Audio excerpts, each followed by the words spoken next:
Welcome to another exciting episode of the Be Different K podcast. We are glad that we have seen 2024. We have started the year with so much psych and energy, and we cannot wait for you to see what we have in store. So with me is a very exciting guest. I will let him introduce himself, but I'm excited he's here. Welcome, Karega. Thank you so much, Nekesa. Please introduce yourself for the purposes of our audience. Yes, so my name is David Karega. I am a communications consultant. I normally like to say that I'm a storyteller at heart. I currently head a communications firm called Woodrow Communications. I'm the lead for East and Southern Africa, and it's exciting to be on the podcast. Yeah. Karibu. Asante sana.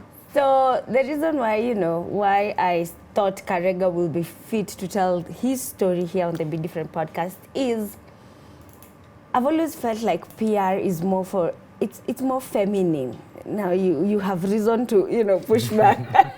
But I've always felt or thought in my head that PR is a more feminine field, industry, But you've been very good at it. From what I see, guys, I just follow him on social media, on LinkedIn and everywhere. And I see that you've never stopped. So can you please tell us first, answer that, the issue of whether you feel or also have the same perspective that PR is a more feminine industry or, Yes. Yeah.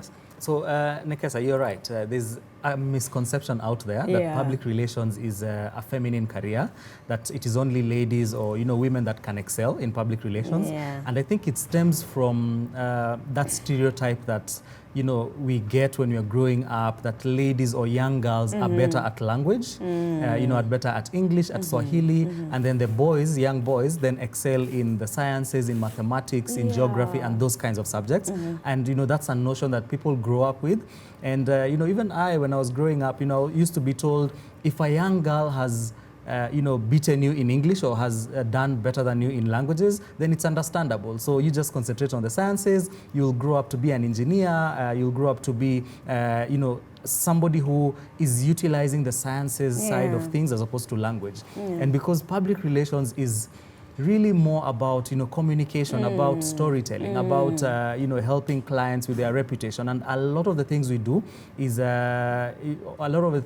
are actually language based. Then the notion or the stereotype that then women or ladies should do better in PR exists. However, it is not true. Yeah. There are a lot of men who are actually excelling in public relations. Predominantly over the last, 20, 30 years, we've seen women excelling, but we're starting to see a lot more men coming into the fray. Actually, in Kenya at the moment, we have a lot of gentlemen who are either leading PR agencies, leading communication departments in organizations, in firms, in institutions, even of higher learning. And I think it's a good thing. So if anyone out there is, a young man, a young boy who wants to do public relations, who wants to be a communicator, I'd say go for it. Go for it. You can excel. And, my story has been interesting. When I joined Mo University, a couple of years ago, it was, I think, 12, 13 years ago that I graduated. I initially didn't want to do communications and PR. That was my question. Is that what you wanted to be when you grew up? Honestly, that's not what I wanted to do when I grew up. But I always knew that I would be, in one way or another, be telling stories. I'd be a storyteller because what I wanted to do as my first choice, like many other boys, was to be a lawyer. Okay. Lawyers are communicators. They go into court, they argue cases, they are essentially trying to convince a judge in one way or another about a certain case or a certain position that they should take. So they're communicators at heart. That was my first choice. My second choice was to be a journalist. And I always admired, all the news anchors, all the, reporters and presenters that worked in journalism. And I used to tell myself, if I don't become a lawyer, then I'll become a journalist. And look where I landed in communications, in PR. So I think from a young age, I was just always going to be a communicator and a storyteller one way or another. And I'm glad it turned out that way. I'm happy for you. Yes, There was this notion as we were graduating first degrees, undergraduate, there was this notion that unaenda kutafuta kazi wapi? Where are you even going to start from? And I know it's a notion. Did you ever have that feeling, and how did you start now? That's a good question, Nekesa. Even before I joined campus, I went and tried out my hand in acting.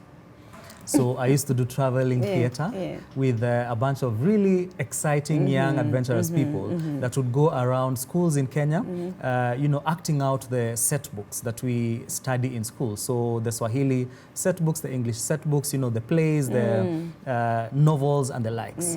And I was looking at it like a job. So I went auditioned in the Kenya National Theatre and I got that job. So from that age, there's always something in me that told me I can make it in life. So even when I transitioned into university and did my PR course, I was honestly never worried that I would get a job. And so I just studied, my first year into my second year, into the third year. And when it got, when we got to the point in time where we needed to do our attachment or internship, then, I just got the form, started applying, and I was very happy. I was excited. I was like, let's do this. The other thing that gave me comfort was the knowledge that communications and PR was a growing, what can I call it? It was, I think, evolving a growing career or a growing, evolving industry. So actually in Moi University, I was part of the second class. So the pioneer class was a very new program. It was a new program. A lot of people didn't know about it, and in my mind I told myself, well, if this is new, then there are opportunities out there. And indeed they were. They still are opportunities to date. So applied, for close to 2 weeks I was making applications. Back then, we didn't have, a lot of email applications, so you'd have to write it out and drop your application to the offices. So I would knock on doors. I would just show up with my application to Barclays Bank. Then I'd go to Cooperative Bank and map out all the banks. I'd map out all the insurance companies. I would map out all the government institutions and drop my CV one after the other. So I would just wake up in the morning and I'd tell myself, where am I dropping my CVs today? So I'd say these 6 organizations. So start in Upper Hill, go to community, I'd go back to town, I'd go to Westlands, and then I'd go back home and wait for that all-important call. So I was grateful to get an internship with a communications agency called Apex Portanovelli. Did it come from the dropping, or did it come from a call, connections? So what happened is I didn't know the world of communication agencies or communication firms or consultancies as they're called. So my cousin told me that, hey, I have a friend who works in communications, so let's talk to him and he might guide you on how to go about it. So that's how I landed or kind of got to know the Public Relations Society of Kenya. I went onto their website and downloaded a list of all the registered communication firms with the Public Relations Society of Kenya at that time. I got all their contacts, all their locations, their physical locations, and their correct names, and did my letter. So I sent almost 10 or 15 letters to various communication firms, but this particular one had an opening at the time. I think we were 4 of us that were interviewed, and voila, I got the opportunity to intern. Yes. So how was it? How was it? How long did you intern for? Was it the same as what you learned, what you were now, practicing? Honestly, that was, I think, just God sent. It was one of the best decisions or the best opportunities I've ever gotten, because I joined Apex Portanovelli at a time when they were running a huge campaign for Lifebuoy. So it was a hand-washing campaign, and at the time, Yvonne Chaka Chaka, the great musician from South Africa, was coming into the country, and the campaign was really just to kind of help educate children about washing hands and the number of times or the different occasions you need to wash your hands. And there was this big push to break the world record for the most number of people washing hands in one location. So I joined in to kind of just help that team run that campaign and do everything that needed to be done. I can tell you what, for the first 2 weeks, I was never in the office. I got in on a Monday and I was told, David, there are I don't know how many thousand bars of soap, how many thousand pieces of bottles of water and towels that you need to distribute across Nairobi schools. here's the driver, you're the conductor, or the makanga, as you'd call it, and you're helping out to distribute schools according to a list, so that they're prepared for the day we are going to break this Guinness World Record. And my knowledge of Nairobi came in handy. And it was a 3-month internship. 3 months can fly really, really quickly when you're such, when you're that busy when you're that busy, engaged. you're so engaged, you're in such a dynamic and vibrant environment. And before long, my supervisor from Moi University was knocking on the door. David, we need to assess you. So they come speak to, my line manager at the time. She's called Michelle. Michelle gives them their, her assessment. The lecturer comes and speaks to me. I remember she's called Dr. Lucalo. I don't know where she is to date now, but I think maybe I need to connect with her. And, she speaks to me and she's like, I've gotten really raving reviews from your line manager. What have you been doing here? So I explained to her what I've done. And she asked me one really important question. And I always ask people that question whenever I get an opportunity. So she asked me, David, what drives you? Wow. And in my mind, to date, I think that's a really existential question. What drives you? And someone would be fast to answer that kind of a question. But when you reflect on it, you kind of just go back into your childhood. You go back into, those early years as you're being socialized. And you find that something 10, 20 years back in time is what drives you. Maybe some people are driven by, let's say, they grew up in poverty and they never want to become poor, or they want to give their children and their next generations a better life. And that's what drives them. So these people are really ambitious. They are go-getters because of that.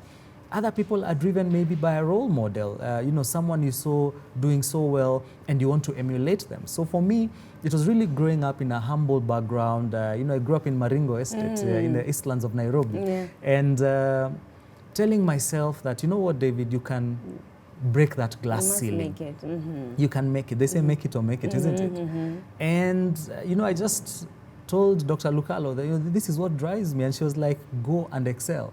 I've never forgotten that charge that she gave me, go and excel. And I think that's where, that's what has brought me to where I am today.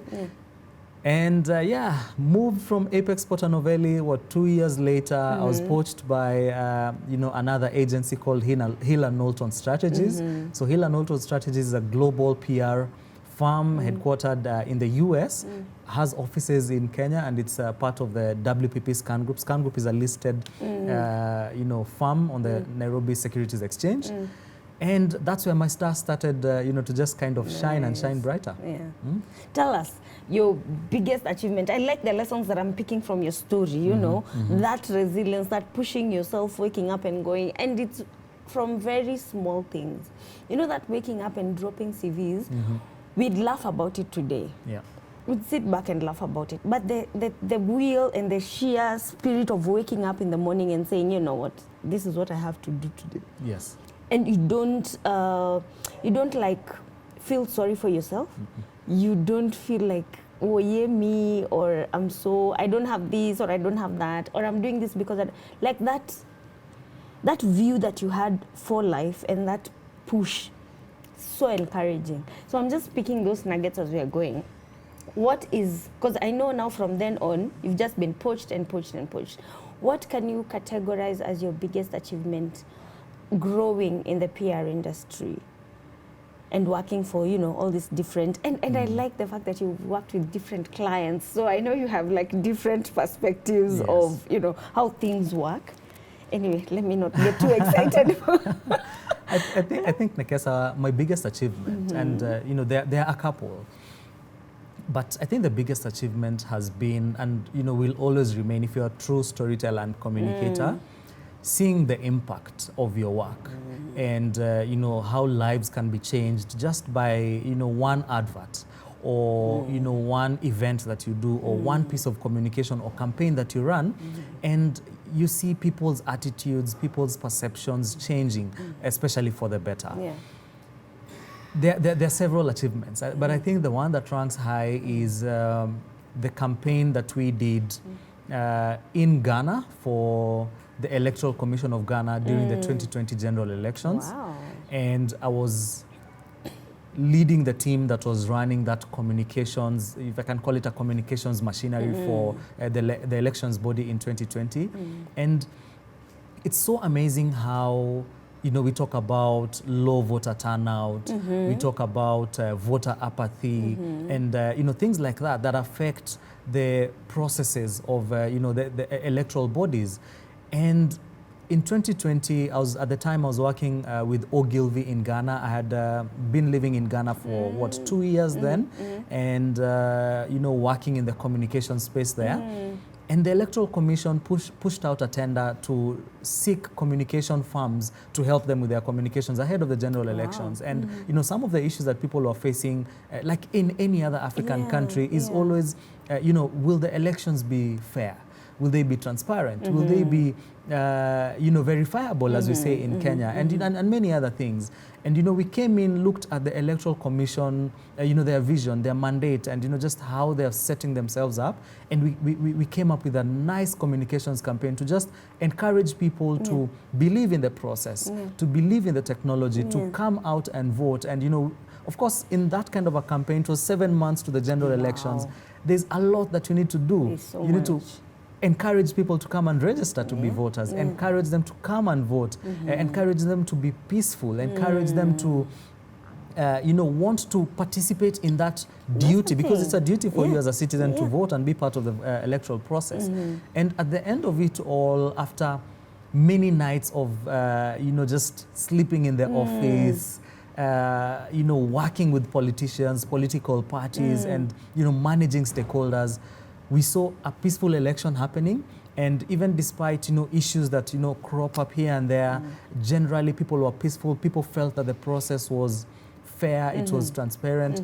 That helped me sleep better at night, knowing that, you know, You've touched played a whole nation. A whole nation. I've played a part in, you know, just enabling a very important, you know, process, which is an election, to be free, fair, and peaceful. Yeah. Yes. How do you do it? How do you move? Because I know from background information, let me just, I know you were in UG at some point, then you're talking about Ghana, you've lived and worked here in Kenya. I know now Woodrow is not the same as Hill and Alton, different, you know, different bosses, different headquarters. Yes. So how do you do it? How do you, because there's something about culture, something about socialization. Everywhere you go, you have to learn, you know, the culture of the place. And then you're coming to tell them through your communication campaigns, you're coming to tell them something or impact their behaviors. Yes. And you have to have, how long does it take for you to be comfortable in a space? I think, Nekesa, I'll take you back to the question that Dr. Lukalo asked me during my internship. What drives you? And if you're able to answer that question, then that question, the answer to that question can really drive you to achieve the best accolades, or, you know, get to the pinnacle of your career, because you know what you want. And for me, it has always, what drives me is a need, a desire, an urge to be excellent, to excel in everything I do. I always excelled as a young actor, traveling across Kenya and, you know, just doing plays. I excelled in uni. I excelled in high school, and, you know, that just spirit of excellence has always been my driver. So to your question on how I've been able to kind of just navigate all these, you know, countries and clients, you know, people, colleagues, you know, the cultural differences, is always being excellent at what I do. So just keep on doing the best and being the best version of myself, but also always remaining a student of culture. Always thinking that, you know, what can I learn today? What don't I know that I need to know? Because you cannot know everything. So when I left Hill and Alton Strategies, after working with them for close to 7 years, I went and tried out my hand in consulting. And I was a freelancer, you know, just, you know, working for myself. And that's a need or a desire that a lot of people want, or they have for themselves. You know, I want to be self-employed. I do not want to be stuck to an 8 to 5 job. And, you know, I tried it for a year. And I was excelling at it, to be honest. I was doing well. And, you know, 1 year down the line in my consulting, you know, journey, my human resource manager calls me from the previous organization and says, David, there's an opportunity. And this opportunity requires someone like you. But the opportunity is in Ghana. It's, you know, all the way in West Africa. Are you willing to take that opportunity? And I said yes, because in my mind, I've never doubted that I can excel anywhere in the world. Wow. Even when I was working with Hill and Norton Strategies for 7 years, an opportunity came in, in year 3 of my working there, and they said, we are starting a new office in Uganda. And, you know, you're a young, upwardly mobile, you know, practitioner, you're doing great, you have the right attitude, you're passionate, you're committed. Would you want to go to Kampala and, you know, help the team there just understand what you're trying to do, transfer your skills there? Because as a communications practitioner or, you know, in PR, you have transferable skills. Sure. If you're a good writer, you can go and write in Russia. You can write in Kenya, you can write in Namibia, you can write in Brazil. Because everyone in the world, all human beings are innately kind of just tuned to love stories. And, you know, we are all storytellers yet and communicate across the world. So I took the opportunity, went to Kampala, lived in Kampala for 2.5 years. And those were some of the best years of my life because I was young, I was, you know, adventurous. I got to experience Ugandan culture. I now appreciate, you know, the East African community more because I see what, you know, we can offer each other. You know, Kenya and Uganda. I did a lot of work in Rwanda when I was, you know, living in Kampala. Went up to Bujumbura to do communication. So I think just remaining teachable, if I can call it that, remaining curious, and always wanting to excel is, for me, you know, the magic formula, or if I can call it the magic bullet. You know, so Kampala was good. 2 years, came back to Kenya. I tried my stint in consulting for a year, and then they, you know, my organization called me back to go and lead a team in Ghana. But that tells you something, that you need to be trusted. Yeah, for real. You need to be a safe pair of hands for whatever sector that you're in. Can people trust you with, you know, with little? Like the Bible says, if you're trusted with little, then you can be trusted with much. If you're trusted with little and an opportunity that requires you to grow or, you know, become, you know, bigger in your profession calls, then someone will say, let me call Nekesa, I trust her. So I've always also maintained the view that I shouldn't burn bridges. Of course. And anywhere I've gone from one organization to another, I've tried as much as possible not to burn bridges. And if there are any bridges I have burnt, you know, I always try and go back and, you know, just mend them because you need people in life. Yeah, I like that. Recently, just over the weekend, I watched a movie and it was saying the art, is it the currency? The currency of the world is not money, but trust. Yes. I loved it. It's called The Art of Stealing. The Art of Steal, like stealing, really. The Art of Steal. It was an interesting movie. And I like that you've talked about the issue of trust.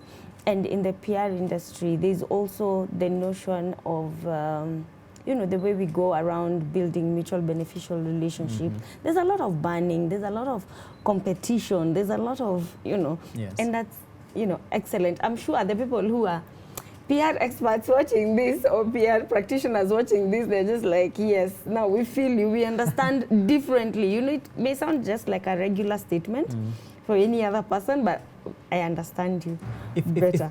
And if I can just weigh in on that, you know, in the course of time and working, because the PR sector and, you know, communication sector is still growing, it's young, and, you know, we have a lot of, you know, we have a long way to go. We do. We have a long way to go as a sector. And people change jobs really fast and quick. So one day, Nekesa, you're my colleague. Yes. The next day, you've gotten a job at... I'm running a campaign that you know... That you're my client. You know, you're now the head of communications at Organization X or Institution Y. If I'd burned a bridge with you when you're my colleague, then how can I come and pitch an idea to you and you accept it? You know, that will be a bridge burnt and I can no longer engage with you in that way. Or maybe you leave a communications agency and you go and probably become a journalist. We are now starting to see a lot of journalists coming into coming PR. on this other side. Coming onto the side of PR. So if you are a journalist that was really hard on us as PR practitioners and you are difficult to work with or to pitch ideas to, then you come onto this other side and you have to do a lot of work to just endear yourself to the to the profession. So even my current organization today, Woodrow Communications, the connect for me to get this job was, a mutual friend, a practitioner that we've worked with before, who heard about an opportunity and said, I think David would be a right fit for this. Called me up and says, David, there's this organization, it's coming into Africa and they need a safe pair of hands to run the organization. So would you be willing to go into that interview process, meet the CEO, meet the founder, and see where it leads? And see where it has led. Yeah. Wow. I'm glad. I'm hearing you talk and I'm hearing you say this. And recently we had a small networking thing for PR people, communicators. And in the room we were talking about the challenge of us growing to a certain level and not being allowed in the C-suite. Management is not calling us into meetings where decisions are being made. Yeah. They see us as Karega. We've decided this, right about it. And you're like, if I would have sat in that room, I would have suggested this be done differently. There are strategies, in place that could have been. What do you think about that? Like here in Kenya, now that you've worked in several, different locations, how do you feel about how far we are in Kenya and being in the management rooms? Okay. That's a good question, and it's true. A lot of C-suites are led by, legal minds. They're led by people who are great in finance, accountants, and operations. And PR or communications is always an afterthought for a lot of management, and boards. You're always called in, towards the end of planning to then just come and execute. However, we are seeing a change in that. There are some, C-suites and boards that are starting to embrace the idea that, the mind of a PR practitioner or a communicator is really important. It gives you that alternative view and, it gives you some insights that can be very beneficial from a business planning perspective. However, for us as a profession, we also need to kind of sell or help people understand what's the value we bring to the table. Because over a long period of time, people have always looked at public relations as just media relations. And media relations is one of the things that a PR practitioner does, but it is not everything. Strategy is actually a very big piece of what we do. And strategy fits everywhere. Strategy will fit at the board level, and that's what actually boards do. Strategy will fit at management. Strategy will actually fit at the tactical execution level. So I'd say if you're a board member, if you are an MD, a CEO, getting the insights, the advice, the counsel of your head of comms or your PR agency is really valuable, and it's something that you should do as not as an afterthought and not as a part of, like, at the end of the process, but really at the beginning. Call us into those rooms. We'll give you perspectives that you'd never have thought of. And this really just stems from our ability to connect with the audience that we talk to, that you're trying to reach. PR practitioners are on the ground. We are interested or kind of just always thinking about what insights can we learn about Nekesa. Why should Nekesa buy our product? Why isn't she buying our product? I feel like we make things very easy. I feel like we remove the complexity of the matter and make it really easy for everyone to just exactly. We simplify issues. We help people understand what drives the decision making of our customers, our consumers, our target audiences, our stakeholders, and what needs they have. So when we bring this valuable information and insights onto the strategy table, then we are able to influence or impact how finance would think about that issue, how operations, how R&D, and all the other departments in the organization are looking at this matter. We're not just crisis mitigators, we're not. Because I was going to ask, do you feel like maybe because we talk about the clients, or maybe because we push the client's mandate too much, we then stop talking about ourselves, and we do not know how to sell then ourselves in those, in the right spaces? I think that's one side of it. But the other side is, public relations, is not taught, for instance, as a unit to economists.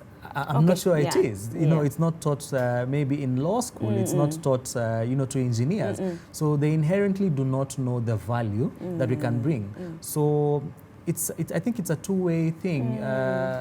They need to upscale themselves and just build their understanding about PR as a profession, while we ourselves are also helping them understand what's the value we bring to the table, what's the return on investment. Because we've also been seeing, budgets, when budgets are being slashed in an organization during a recession, or when, the environment behooves that a company slashes budgets, the PR budget is the first to go. At times like they will slash marketing. It's like we're not a needs. Yes, we'll call you if there's a crisis. If something goes bad, if our reputation is at stake, then where's the PR? Where's the PR team? And then we are called in. But I think we are starting to see a change in that, and organizations that have embraced strategic communication, strategic PR advice and counsel are really flying high, and they're doing much better than their peers. Talking about crisis, any challenge that you have faced in your journey as a communications specialist? Any challenge that, of course, there are challenges that you faced, and even if you have that excellent spirit, there are times you're just like way up, So any that you've learned from that you can share with us? Maybe I think major challenge. Yeah, I think two come to mind. One is working in a multicultural space, and especially when that multicultural space involves, colleagues or clients that come from different backgrounds, and you need to quickly understand what some nonverbal cues or some things mean to them, as opposed to what they mean to you, and just kind of quickly adapt to that. So, I remember, for instance, working in Uganda. Uganda is a really hierarchical country, and, hierarchy matters, age matters. So if you're a young practitioner going to advise an older client, then, that imbalance of, that age difference can really impact how they take your advice. Watching your language. And that can be a big, moral, thief, if I can call it that. It can deflate you a little bit. Lose meaning in the process. When you really believe in your strategy, believe in your idea, but it's not just cutting through because the person that's receiving it is older than you, probably much older. They could be in their 40s into their 50s, and you're 26, 27-year-old, because that's around the time I was working in Uganda. And you just need to find ways to socialize your client, to view you for who you are, and to see the content that you are bringing to the table. So that's one of the biggest challenges. But you learn how to live with that, and and that taught me how to deal with older clients, how to deal with probably even more educated clients. You are doing a campaign with PhD holders, with professors, and just recently during the COVID era, we were doing a campaign for the Bill and Melinda Gates, and predominantly dealing with doctors and epidemiologists and learned people in this science field, and you're telling them how to communicate, how to write better, how to carry themselves out in an interview. And it can be daunting for them to take advice from just a mere David, who is a PR consultant. But you learn how to deal with such people. The other challenge honestly has just been, and not a challenge per se, but it's a drive. Like, you must keep on learning. Public relations is dynamic. Change is always around the corner. Now we're talking about AI and how AI is impacting communications, advertising, marketing as a whole. Sure. How are you going to prepare yourself for the change that's coming? How are you going to be a practitioner, a peer practitioner of the future? So you need to keep on learning. You need to keep on upskilling yourself. You need to know what's happening in the developed world. What's what are the media changes? What are the trends? What's the outlook for your sector in 2 years, 3 years time? And it can be daunting because you have to balance that with the hectic nature of comms and managing clients, working, doing campaigns. But you have to do what you have to do. Yeah. Wow.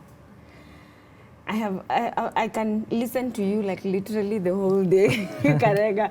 The other question, I think I asked it, but I asked it in another way. But now as David Karega. Yes.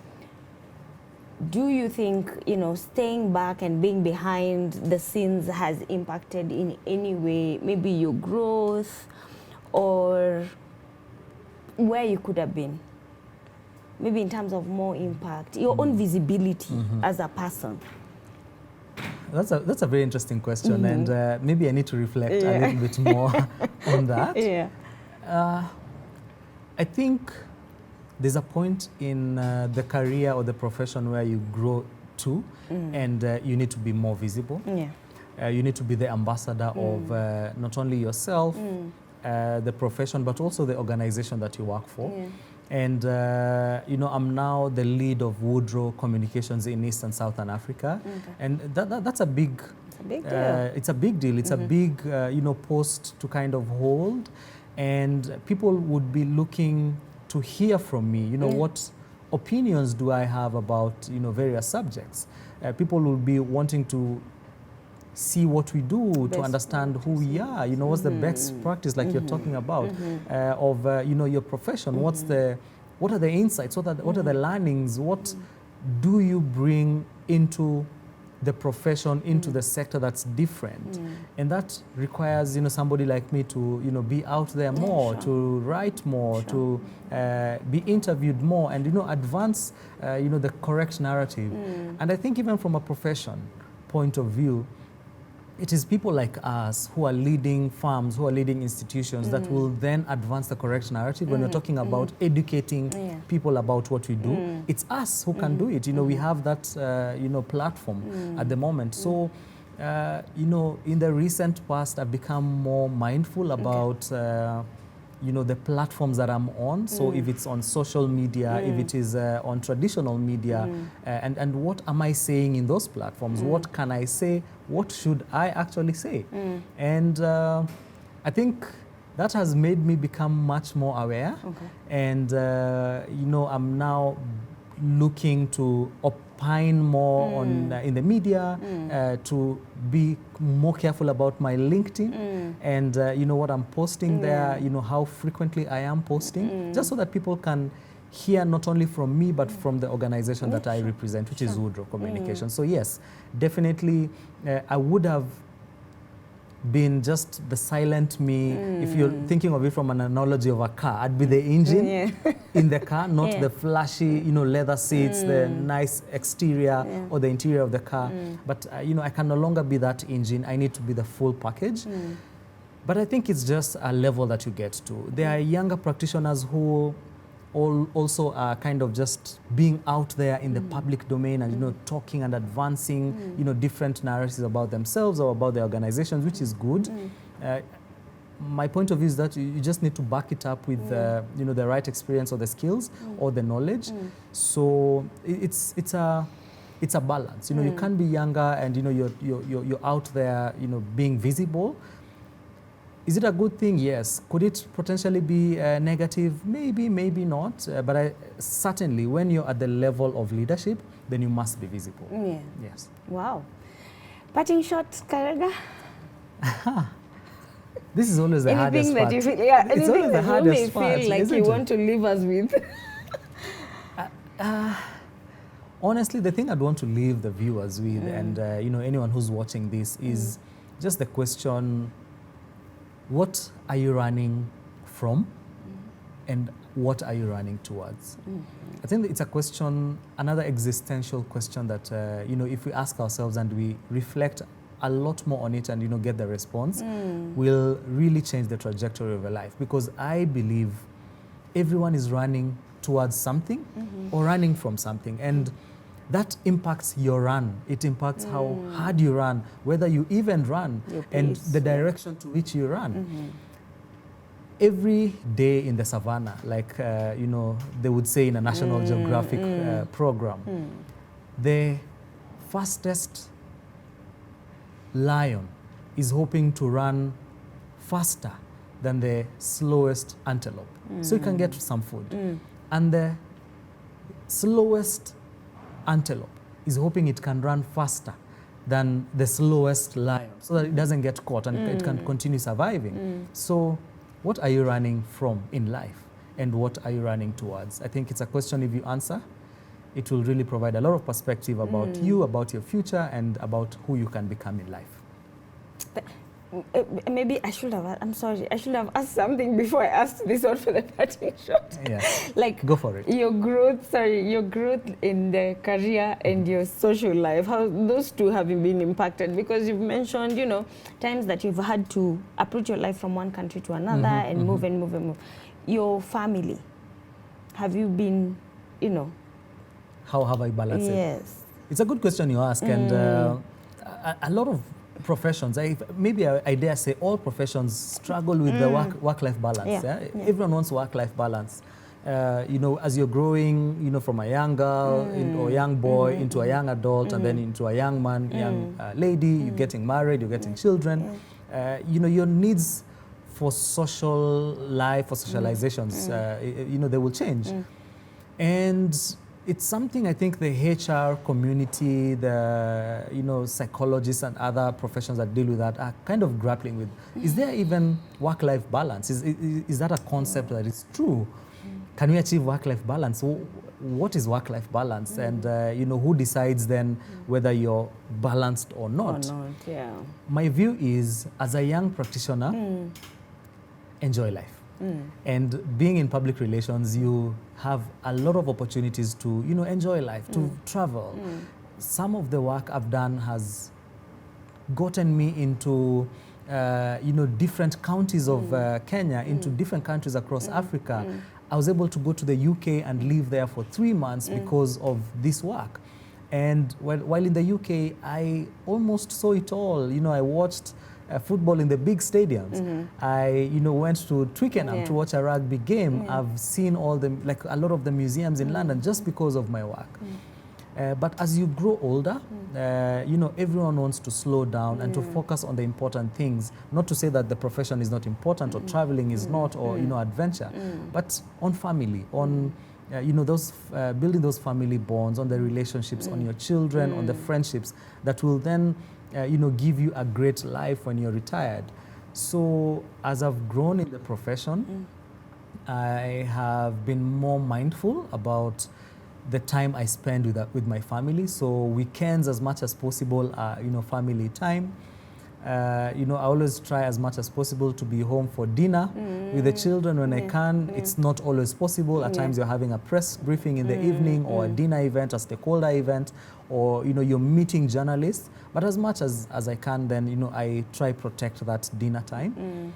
And my family has been really understanding. They have traveled with me. So I met my wife in Uganda, but even after we got married and we had children, they moved with me to Ghana. And when I had to move to the UK, by myself, then the family was understanding. So it's also key to have these conversations with your loved ones about the kind of work you do, because I can imagine surgeons or pilots who have to fly, across the globe, and their family people, their dynamic is different compared to mine. I can imagine maybe people like lawyers who have to work late nights, cracking cases, and probably will not have enough time with their family. So it's about offsetting, one thing for another. So the time you get for yourself, then you really kind of just bring it back home, and as much as possible have those conversations with your family. Let them understand what you do, And some people even say, bring your child to work, or you take your work home. Yes, Go sure. work from home. Yeah. Work late at home, so the children can see Dad is still he's working, but he's at home. So there are many points of view on this matter. Mine has always been to just be myself, let my family know what I do, and as much as possible, give them the time that they deserve. Yeah. Thank you so much, Karega, for You're most coming. welcome. You're most Thank you welcome. for making time to come to the Be Different podcast. Thank you for sharing your story. I believe Always it's a pleasure. very powerful. And thank you so much, guys, for joining us and for watching. I know some of you have complained, oh, is this only a female podcast? No. Here are the men coming to tell their stories. So, guys, comment, like, share, and come and tell your stories. Thank you so much and have a good one.